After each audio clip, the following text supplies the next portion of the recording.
Today, on the Live in UK edition of Lifestyle with Fifi, I sit with Miss Zarani Amandi, also known as Z, who is a communication professional and a Chevening alumni.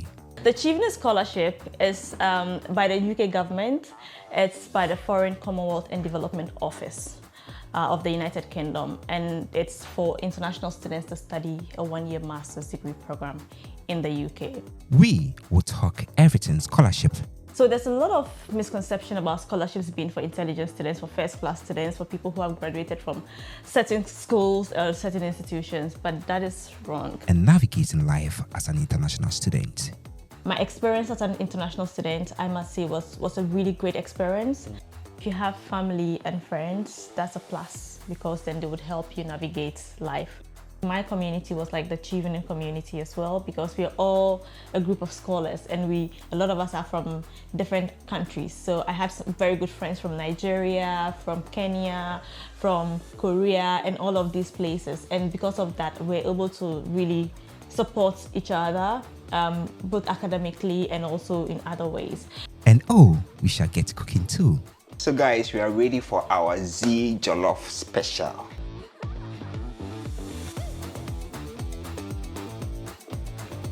So, go nowhere, because all the fun and information is right here. An all-expense paid trip concert for Beyonce. Okay. And you have £1,000. Which one will you pick? Oh, I'll definitely go for the all expense, because at the end, the value might even be more than £1,000. So guys, we do have Z with us. Z, you're welcome. Thanks, Fifi. Thanks for having me.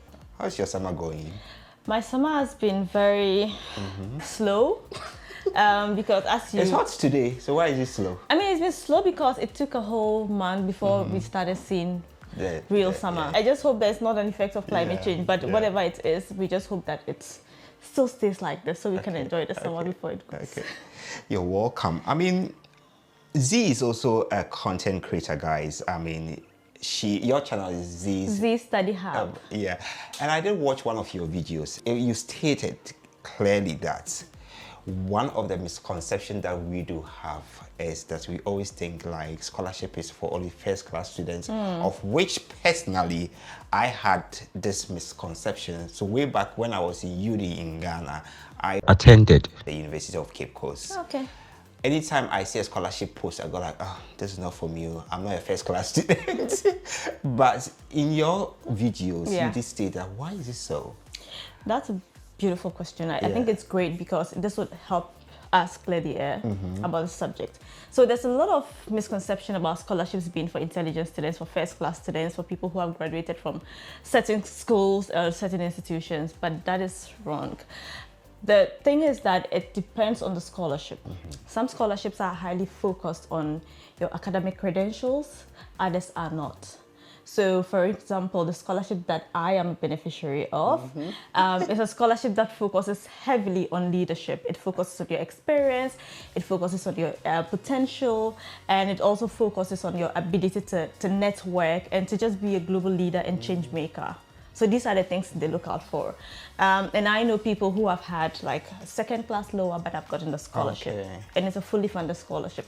So it's very important, but that is not to say that there aren't scholarships that focus heavily on grades. Okay. Some scholarships want you to have all of the A's and all of the ones, but they are not, it's not the case for every scholarship. Okay. So it's a huge misconception. Okay. Well, today you promised us that you're going to teach us some easy jollof rice recipe. I can't wait. Like, jollof is a universal meal. It's a meal we all love. So I'm looking forward to really showing you my easy, delicious jollof recipe that anyone who hasn't even cooked jollof before would be able to do. So I'm looking forward to that. But before we go into the jollof in the conversation, I do have a game. Are you ready for that game? Bring it up. It's called Ditch It or Keep It. Okay. So, number one, 1 hour less crowded bus journey to work, or a 15-minute extremely overcrowded tube trip to work. Which one are you ditching, and which one will you keep it? It's a tough one, but if I'm going to be 100%, I don't like crowded spaces. However, in this case, I'd rather do a 15-minute trip than to spend an hour long. So you do the 15 minutes, Yeah. okay? Yeah, Well, this shows that in London, you do not do what you.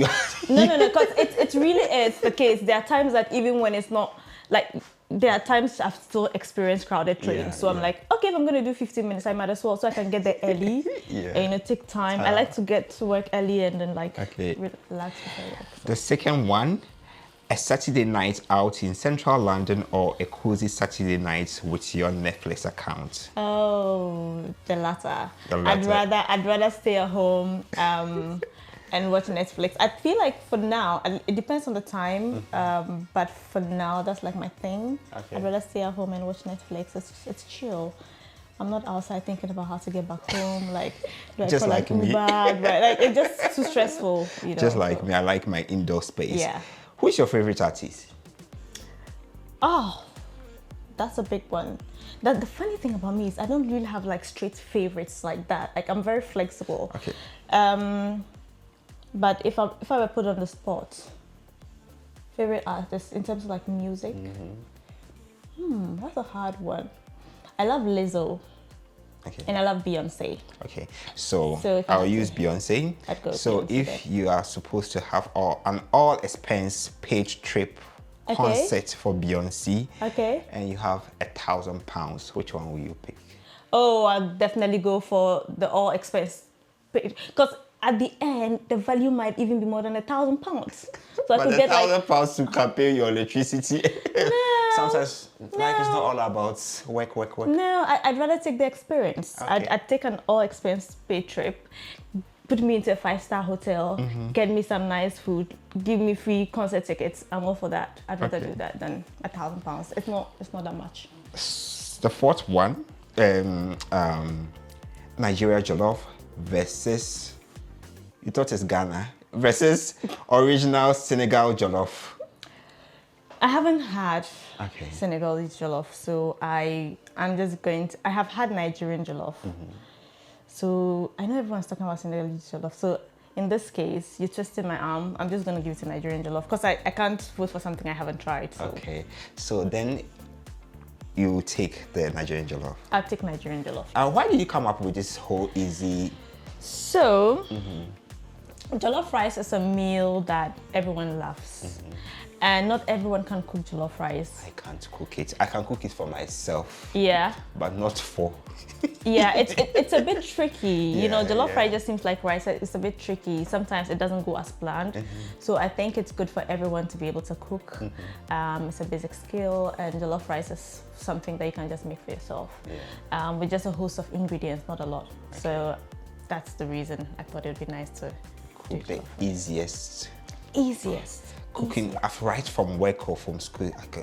This is the easy way of doing it, and you just eat it and you just go to bed. Yeah, it's Or just relax before you go to bed. it's just less stressful. So it's also something that you can keep in your fridge. Thinking of studying abroad? Then Come Study International is there to help you through that journey. Our services include university placement abroad, student visa counselling, summer schools or exchange program. We also recruit for Football Academy.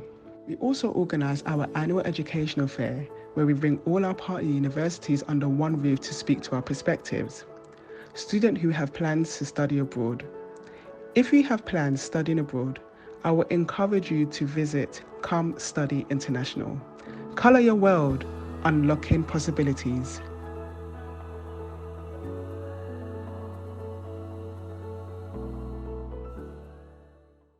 So Z, I mean, this whole scholarship started with a step, right? Yeah.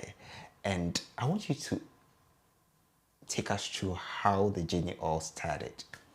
Okay, you're taking me back. Yeah. I'm going to try to summarize the story Okay. because it might take us a whole day. Okay. So I had always I knew I would want to pursue further studies, and I just didn't know when. And I knew that maybe I'd have to at some point work to fund my higher education, or I'd have to get a scholarship. And so it's actually started, the point where I decided to do it started with a conversation I had with a friend. And he had, at the time, had applied for the Chevening scholarship. And when we had that conversation, he told me about the scholarship, and I said, okay, I'll apply next year.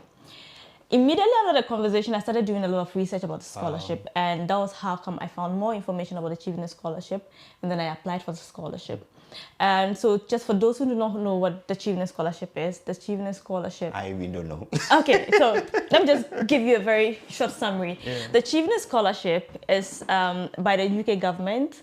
It's by the Foreign, Commonwealth and Development Office of the United Kingdom, and it's for international students to study a one-year master's degree program in the UK. And it's a fully funded scholarship, so it takes care of your full tuition fees, takes care of your accommodation, takes care of so basically living stipends, everything. So money. They give you stipends. Okay. So you come in as an international student and now you are enjoying the benefits of yes. They give you money every month. You use it for accommodation, for your transportation, and for everything else.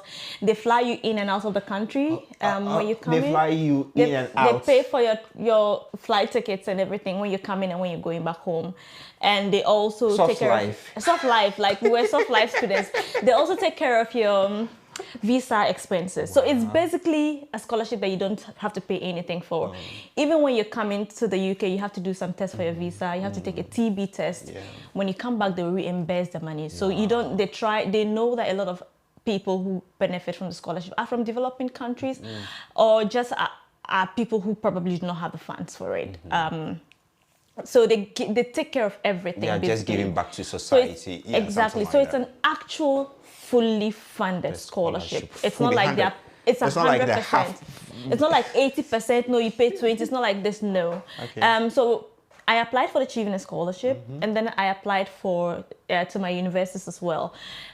They are not the same. So you have to get an admission, and the scholarship would fund you or give you money for your university anyway. So I applied for the scholarship. It usually opens around August. So for those who are interested, look out for it. Opens around August, September. And then when you apply, you go through a process. So there's a shortlist. It's a very competitive scholarship, I must say. It's highly competitive. So there's the shortlist, there's a long listing process where they would filter against eligibility criteria. After that, there's a shortlisting process where they'll shortlist you. And then after you've been shortlisted, you go for interviews. So people go, so every country has the British High Commission in the country. So that's where you have your interview. And then after you've been interviewed, you get awarded a scholarship if you're successful. So that's the process I also went through. And then thankfully I got a scholarship. So which year was that?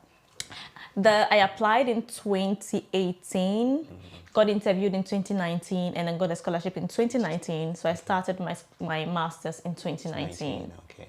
How was life as an international student in UK when you came in? How was it? As an international student, it was a lot of learning. It was a lot of culture shock. It was a lot of positive and negative culture shock.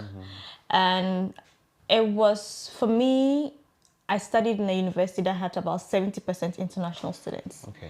So it also gave me room to interact with people from all over the world, which was great. My experience as an international student, I must say, was a really great experience because also I was a Chevening scholar, I got an opportunity to do things like go to the Buckingham Palace and meet Meghan Markle. I got a chance to go to Westminster Abbey for some of the Commonwealth Day events, and it was just a great opportunity for me to not only study but also interact and gain some leadership skills from other people. It was beautiful.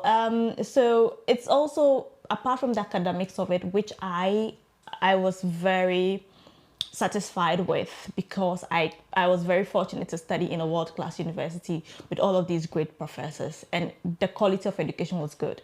The resources were great, and where I am from, we are not fortunate to have a lot of the resources that the UK universities have. So well-stocked library, even just the quality of the content that you study. And also having events where you go to listen to speakers who are people who've written books you studied back home. So all of it was like just the quality of it. So as an international student, for me, the academics were really, really good, very high quality academics. And then when it comes to the social parts of it, also it was amazing. Were you working as a student as well? I didn't have to because, of course, I was on a full scholarship, but I did. Yeah, I did. You needed extra income. I did some things. As international students, you guys do have a number of hours that you have to work, which I know some students that have come in and they misuse it, and at the end their what you call it, a student visa was withdrawn. How many hours are you supposed to work as an international student? As an international student, it's 20 hours. Okay. Yes, 20 hours a week. So you have to, but the thing about it is also, the thing about it is that a lot of the employers would check, because it's on your BRP, so on your residence permit, the number of hours, and then they would check to be sure that the contract they're giving you or the job they're giving you, you're working those number of hours. Unless, of course, maybe they probably did not check, or you're doing multiple jobs, or you did not disclose some kind of information, which I would not advise people to do. Because when you do that, first of all, it's an indictment on you as an individual and your own personal integrity.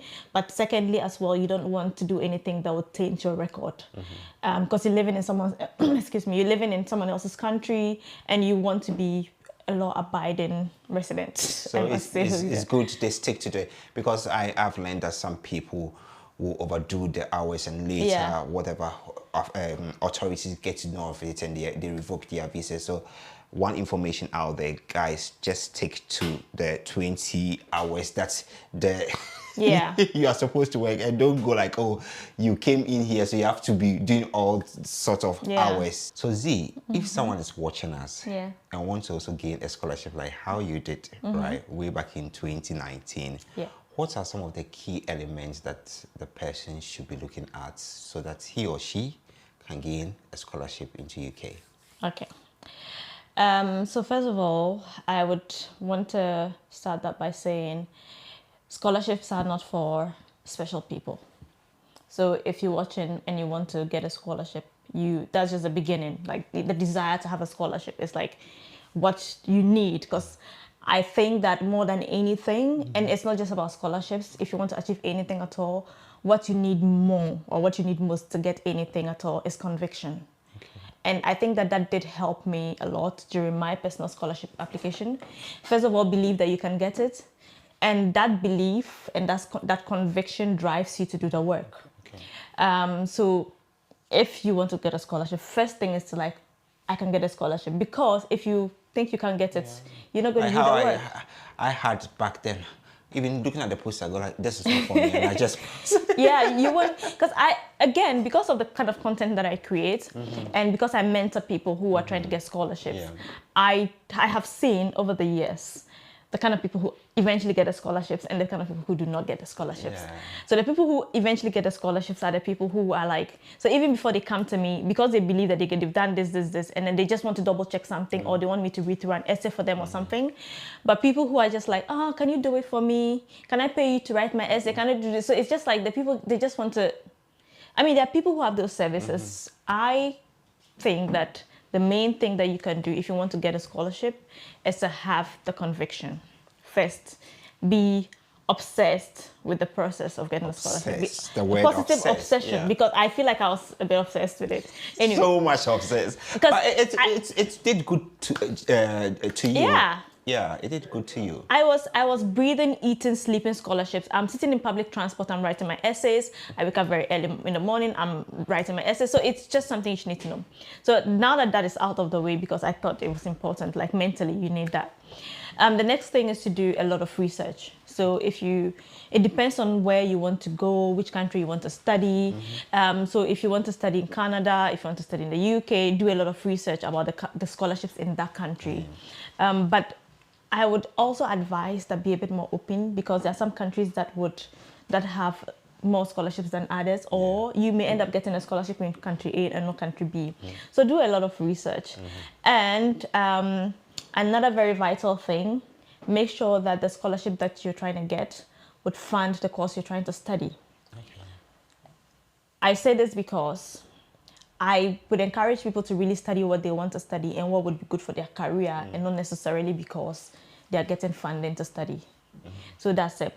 Okay, so after doing the research, so in the process of the research, you'd find more information about which university has scholarships, what's the eligibility criteria, aka what do I need to have, or what qualities do I need to possess to be able to get that scholarship. So if you do all the research, you get all of this information, and then thirdly, what you can do is to now just start applying. So these are like the basic things. Okay. The basic things, the research aspects of it would explore or give you more information about what you need to do, and then you can do it, and then keep trying if you don't get it. Yeah. So you got your scholarship, right? Yes. And came to UK.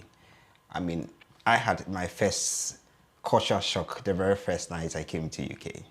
Wow. It was like the person who brought me, who Okay. took me from the airport at night, left for work. Oh. It was time for me to go to use the bathroom, and I was just roaming the bathroom looking for a my. switch. Oh no. Only to be told the next day that they don't have switch in their bathroom. So what culture shock did you have? And by the way, before we move on, so what did you do when you couldn't find the switch? I used my phone as a start. Oh my god. Did you for a second think that they don't have, that there's no I light in thought this the bathroom? person who owns this house Did not use it. So I was like, how come you don't have a switch in your room? Yeah. Yeah. Okay, so with culture shock, that was quite a lot. But I would probably just mention one negative, one positive. So the positive one, which I cannot forget, and it manifests every day in our lives, is transportation. Okay. And if you're from a country like us, you know that the trotro system can be very stressful. The public transport system can be stressful, and just to see how things run smoothly here, it was just like, wow. Yeah. You know, the buses are on time, almost all the time. The trains are on time. Everything's very efficient. And for me, it was a positive culture shock. The negative culture shock for me was like the smoking culture. Okay. Because where I'm from in Ghana, it's not very common. Yeah. And so it was just a bit of... Uncomfortable No, to I you. don't think it was uncomfortable. It was just a bit of a surprise. Surprise to you. So, for instance, when I'm going to the library, maybe there's someone outside, and then maybe they're smoking before going to the library. It's not like I don't have anything against Yes, anyone who smokes. but it's and just a smoking. culture I shock. was just surprised. Okay. I was just really surprised by it, because we don't have a lot of people smoking in Ghana. And so that's just one of the culture shock. I was like, what's going on? But apart from that, like there's so many different things that I had to adapt to. Yeah. My next question was about the adaptability. Some people think, they need to fit into the society by speaking like British. Okay. And for me, when I see an African trying so hard to speak like a British, it's a turn off for me. Okay. And of which you kind of adapted their people's lifestyle of smoking. Do you think you have to do extra work to adapt to the society here in the UK? I think so. I think that sometimes you are compelled to do it, even if you don't necessarily want to. I do understand the balance. I do understand that on one hand, you have to be yourself, but I also do understand that on the other hand, you are in someone else's country, and there are certain things that you need to be able to do to fit into the system. Things like accent, I feel like are very light, right? So for people who speak a certain way that they originally speak, it could be a number of things. It could be maybe someone doesn't really understand them when they they pronounce something a certain way, so they feel like they have to pronounce it in the way the other person pronounces it. Also, accents can be a bit, from my experience, even with people who are like with other Africans, even I feel like accents can be. You can no, I feel like you can pick up accents even unconsciously, or subconsciously. Like when you interact with people a lot of times, you tend to like sound it's normal. a bit it's like normal, them. But some people try to sound like it's like. Okay, I think I get where I think where people tend to be very deliberate about wanting to sound British. I really don't have a problem with that. Personally, I feel like just do what you're happy with. I don't do that. Okay. And I feel like at this age my accent is set in stone, right? And the way it is the way it is. It's a beautiful accent. So I just feel like what's important is that do people understand what I'm saying? Am I speaking clearly enough? And or just basically what I'm saying. But if someone wants to sound British when they're not, I really don't care. Honestly, personally, I really don't care. Like, I really don't care. Maybe it could stem from a lot of things. Maybe they want to be something they're not, but there's probably a history that going on somewhere. But in terms of other things, and the reason I said sometimes it might be necessary is because as Black people, as Africans, I think that we fall under, there's so much, we're in a minority group. There's so much going on that you just want to, especially if you're from a system and the system is new, you sometimes just don't want to be like the person who's left out. So yes, I think sometimes people find it necessary in order to fit in order to learn how to be able to work with the system, which is why it's the case. But to be honest, also sometimes it's not necessary, you know, so I just guess to each his own.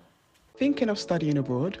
Then Come Study International is there to help you through that journey.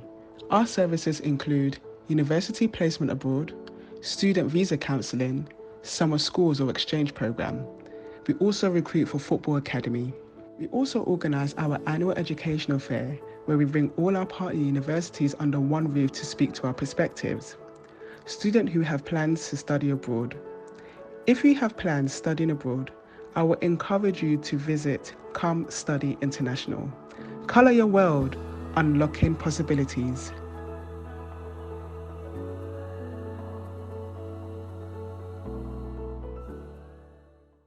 So Z, what are some of the ways someone can adapt when he or she decides to come to UK?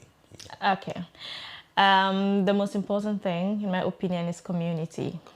Community. If you have family and friends, that's a plus, because then they would help you navigate life in this big country that is the UK. If you do not have family or friends, like in my case, I didn't have family, but then there's always an opportunity for you to use a community, like your university community.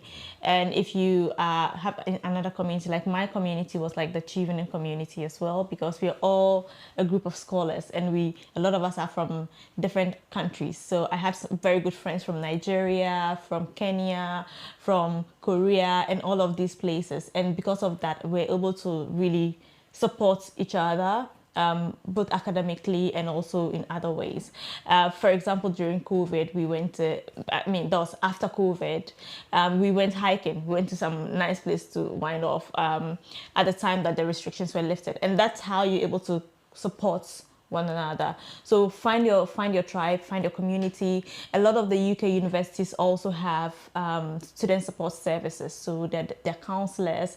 There are also student groups, student societies that you can definitely join to help you integrate into the university community and also just into the country. So one of the things that you can do is just don't be by yourself, because it can be very, very stressful and depressing experience if you're by yourself in a country that's not yours. Because you go out, people do not speak your language. You have to put in extra effort to get the kind of food that you used to eat in a home, and the beautiful sun is not there all the time to just give you that, make you feel as energetic. So just community. I'd encourage someone to find community. Yeah, I know you are done with your master's program now. You did it. You finished in 20? I finished in 2020. 2020. Yeah, and what are some of the opportunities that someone can grab after uni here in the UK? Yeah. So it really depends. When it comes to opportunities, it depends on whether you want to pursue higher education or you want to venture into the job market. If you are done with your academics, I think one of the key things you have to do is to assess what you want to do next and what's good for you career-wise. Some people decide to proceed with a PhD, and in that case, they try to find more funding. Other people decide to find jobs. In my case, I went back home. That's also an option. That's an option as well, because sometimes, especially if you don't have family here, and bear in mind, if you're here on a student visa, you may not have enough time to stay legally. So in that case, I'd encourage you to go home. But my case was also very special because I was on a scholarship which made me sign that I'd go back to my home country for at least 2 years. So for that reason, I went back home.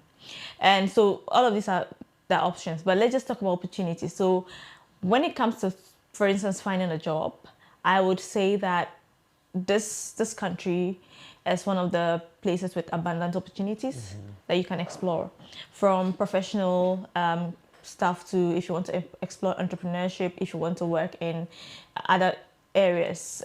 So I just encourage people to always go look for job boards and search for jobs available. One of the popular job board is Indeed in the UK that people use. So when you go to indeed.com, you can search for jobs. And there are various ways in which you can find a job that will sponsor you to stay in the UK or to live in the UK.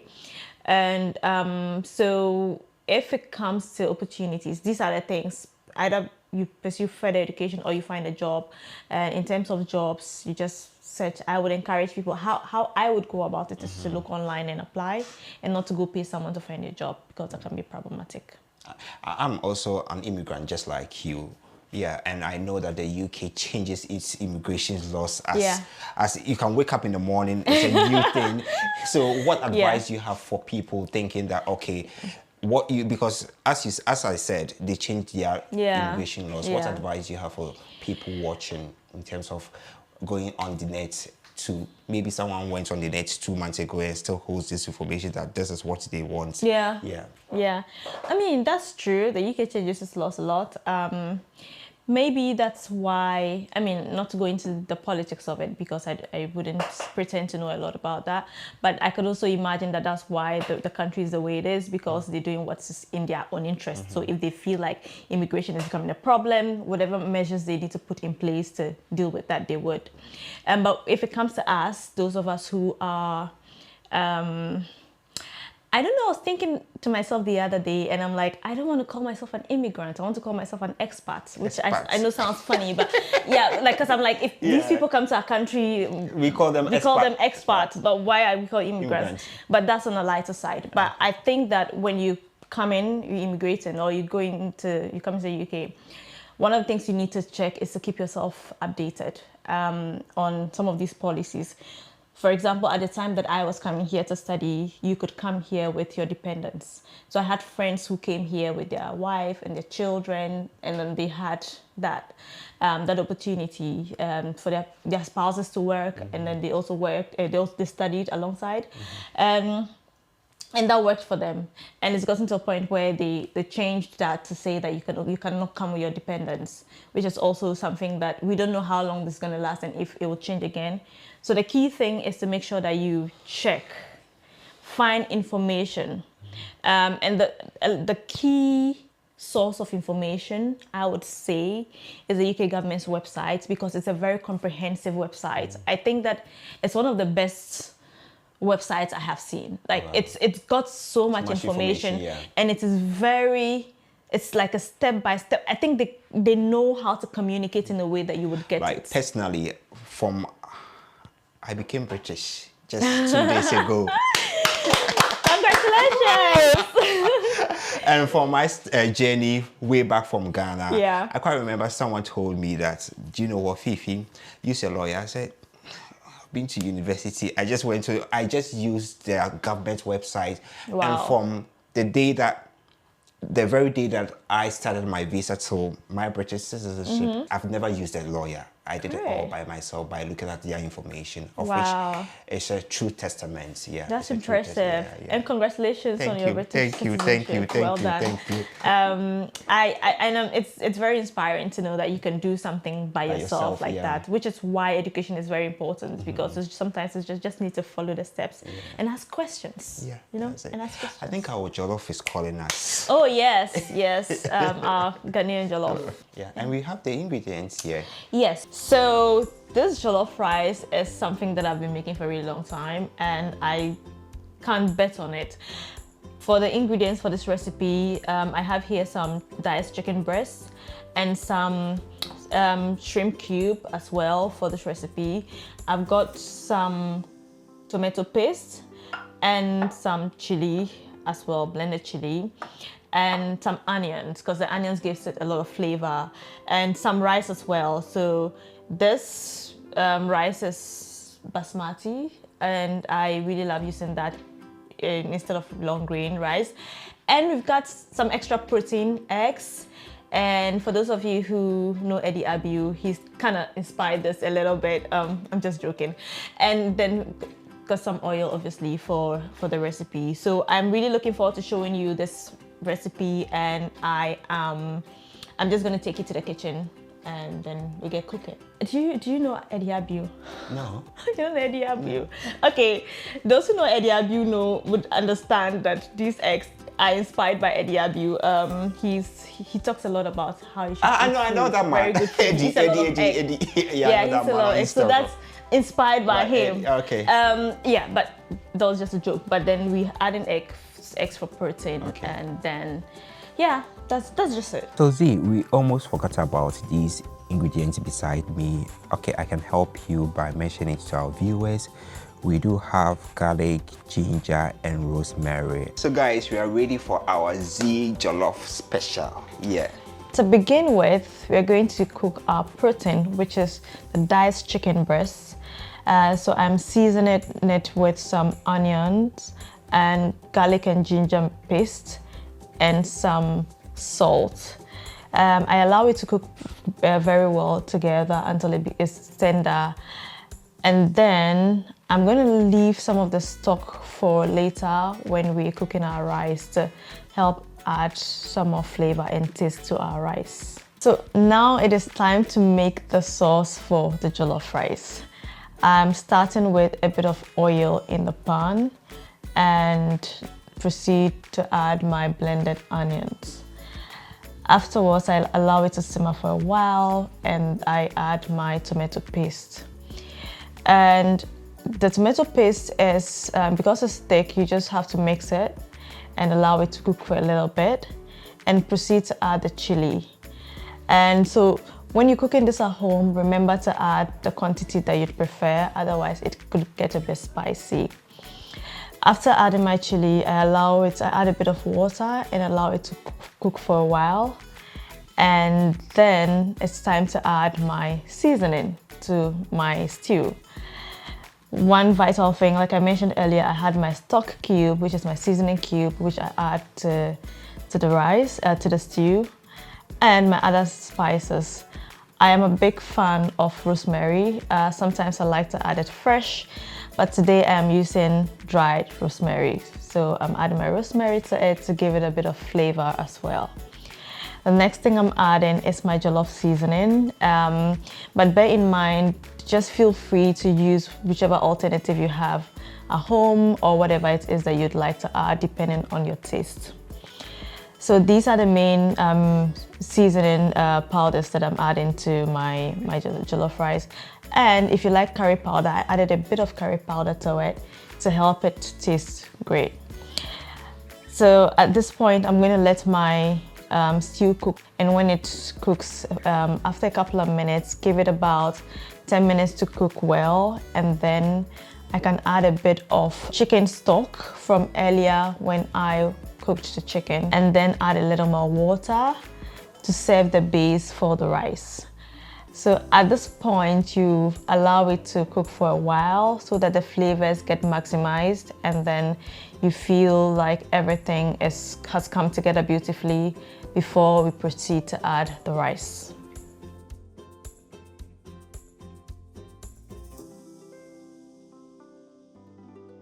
So our jollof rice is ready. And as you can see here, I've added my diced chicken to it. Nice. And it looks really colorful. Looks like the Ghana flag. We can see the red, gold, green there. Yes. It adds a pop of color to the meal. And we also have some eggs, some boiled eggs.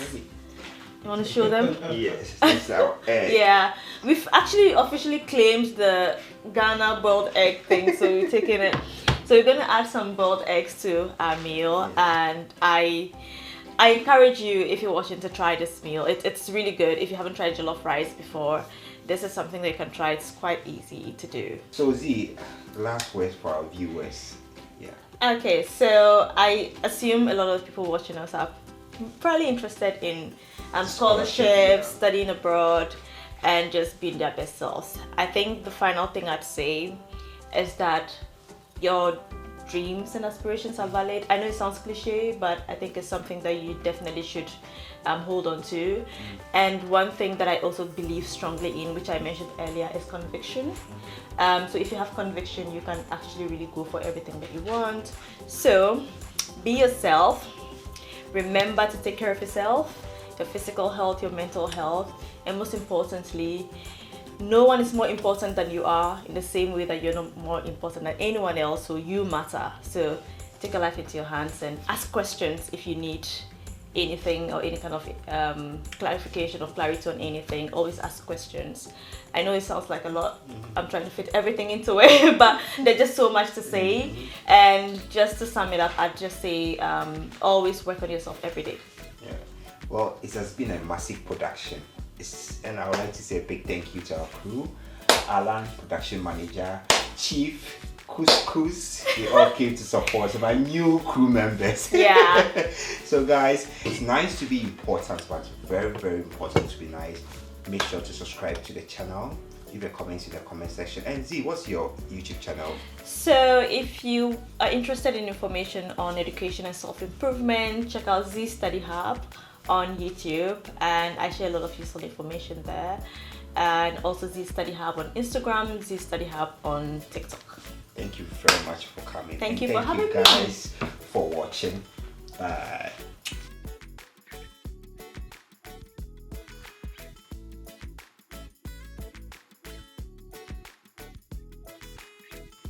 Couscous. I really like it. I think the food 99% out of 100. Ah, where's the 1%? I'm kidding. And also, it's really good. Ooh, sorry. I like how crunchy the ribs are. The chicken really sort of serves the rice really well. Yeah. You know, We need space for the person who cooked it. So I was just taking the shine. the rice is juicy. Yeah. And the chicken breast doesn't even feel dry. Oh, yeah. Yeah. That's Even though I ate half of it. Guys, this is good. I like the level of heat. The pepper, everything is nice. I'm missing out. You're just eating what it Yeah, it's very delicious, you know, like I can't even stop eating. Okay, I love it, guys. Thank you very much, Z.